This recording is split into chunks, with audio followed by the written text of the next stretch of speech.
Mwisho wa siku mwenendo wa shauri unakuwa uko sawa.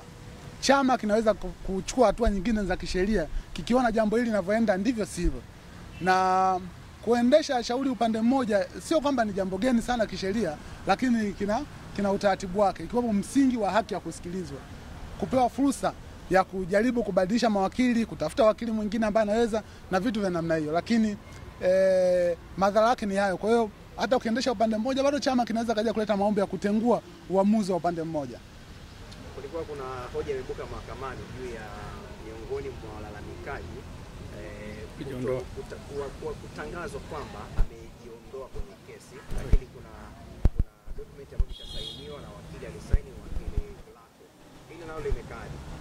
Kimsingi hilo jambo lilikuja mahakamani na likaelezwa, kwa sababu ile taarifa imeelezwa mahakamani na sisi tumeipata na tumeisoma, kwa sababu mshtaki wa tatu, mdai wa tatu ambaye Maulida.com alitoa taarifa ya maandishi na akasaini na akaenda kwa wakili wakasaini, wakaleta mahakamani taarifa kwamba anajiondoa kwenye ile shauri.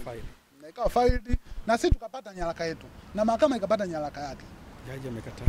Kwa hiyo baada ya kuona vile wenzetu akaenda kumtafuta na kumleta. Hatujui nini kilimshawishi, lakini amekuja tena. We understand kwamba ni mtu mzima, umri umeenda, hata kuzungumza kwa shida, kutembea kwa shida. Kwa hatujui amekuwa compromise kwa vipi. Au kuna vitu gani viko nyuma ya pazia, hatuwezi kujua. Lakini taarifa ilikuwa rasmi na ya kiwakili. Lakini sisi tujaribu kumtaarifu mheshimiwa jaji kumwambia kwamba katika michakato hii kuna wakili amekuja kufaili, ana haki na yeye ya kusikilizwa kabla maamuzi hajafikiwa, ambao haki ya kusikilizwa ni ya msingi ya kila binadamu. Lakini imeonekana hata huyo wakili hapaswi kusikilizwa. Hoja zake hazipaswi kusikilizwa. Ukweli wa mambo haupaswi kutolewa. Kwa hiyo mimi nikaona pamoja na hayo, lakini bado jaji ameshindwa kumpa fursa Edson Kilatu wakili kuja kutoa hoja zake. Madhara kwa Kilatu yanaweza kuwa yapi? Tunasubiri tuone hizo hoja ambazo atazitoa ni zipi.